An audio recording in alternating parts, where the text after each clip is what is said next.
أعوذ بالله من الشيطان الرجيم. بسم الله الرحمن الرحيم. واضرب لهم مثل الرجلين جعلنا لأحدهما جنتين من أعناب وخففناهما بنخل وجعلنا بينهما زرعا كلتا الجنتين آتت أكلها ولم تظلم منه شيئا وفجرنا هلالهما نهرا وكان له ثمر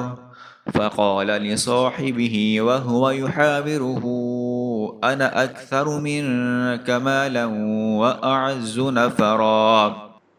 حمد و ثنائے رب کریم اور درود السلام بر سید خیر الانام کے بعد سورۃ کہف کی آیت نمبر 32، 33 اور 34 تلاوت کی گئی ہیں، جو 15ویں پارے کے رکوع نمبر 17 میں ہے۔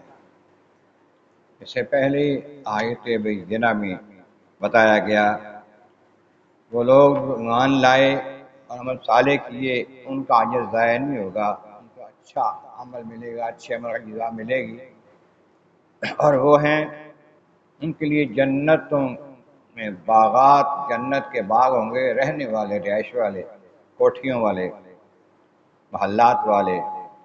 جن کے نیچے نہریں بہہ رہی ہوں گی۔ ان کو سونے کے کنگن پہنائے جائیں گے اور ان کو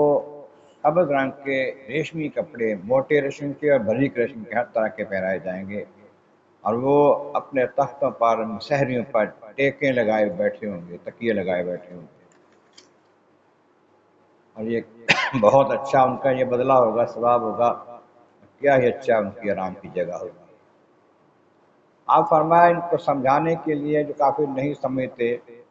فرمایا واضرب لهم مثلا رجلین، اے محبوب ان کو دو بندوں کی مثال بیان کیجیے،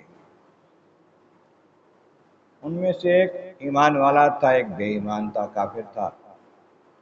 جو بے ایمان تھا اس کے بعد ہمیں کو جعلنا لأحدہما جنتین من عناب، اس کو ہم نے انگوروں کے دو باغ دیے۔ جو بندہ نہ ماننے والا تھا، منکر تھا، اس کو دو باغ دیے کھجوروں کے، انگوروں کے باغ، بہت سے انگور ہیں، حفظناہما بنخل،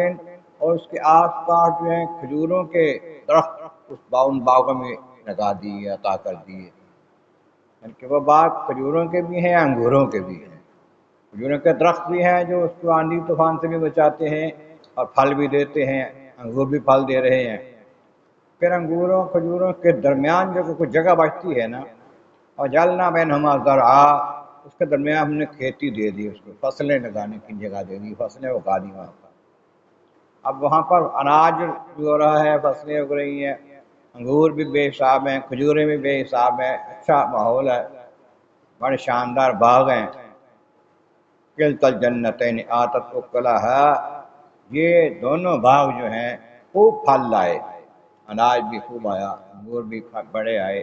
کھجوریں بھی خوب آئیں، لم تظلم منہ شیئا، کوئی کمی نہ رہ گئی۔ فجرنا خلالہما نہرا، اور اوپر اور سونے پر سہاگا یہ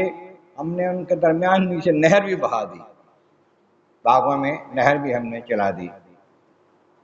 کان لہ ثمر، اور اس باغ کے ان پھلوں کے علاوہ بھی اس کے پاس مال و اسباب تھے، دولت تھی، سونا چاندی تھے اس کے پاس۔ وہ جو ساتھی اس کا تھا نا، ہمسایہ ایمان والا، غریب تھا، فصلیں نہیں تھی،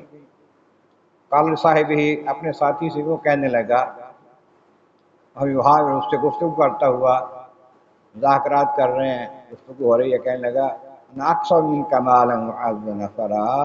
بھائی تیرے سے تو میرا مال بہت زیادہ ہے، نفری بھی زیادہ ہے، بال بچے بھی زیادہ ہیں، خادم خدام بھی زیادہ ہیں میرے، تیرا کیا ہے میرے قابل پہ بنتا ہے؟ کہ تکبر میں آ گیا، غرور میں آ گیا، اور غریب بندے کو جو مومن تھا، اللہ پہ بھروسہ رکھتا تھا، مال دولت زیادہ نہیں تھا، لیکن اللہ تعالیٰ کی بارگاہ میں حاضر ہوتا تھا، خوش تھا، تو اس کو اس نے تانا دیا اور کہا کہ یہ دیکھو میرے پاس کتنا مال ہے، یہ باغات ہیں، باغات میں پھل ہیں، انگور ہیں، کھجوریں ہیں، اناج ہے، اور بھی مال ہے، نفری بڑی ہے میری، گھر کے افراد بھی اور ملنے والے بھی، خادم بھی میرے بہت زیادہ ہیں۔ پھر کیا ہوا؟ اگلی آیتوں میں انشاءاللہ اس کا تذکرہ آئے گا۔ اللہ تبارک و تعالیٰ کی بارگاہ عالم عزت مولا کریم، ابو کریم کا صدقہ قرآن کریم کا فہم اور اعمال صالح نصیب فرما۔ وآخر دعوانا الحمدللہ رب العالمین۔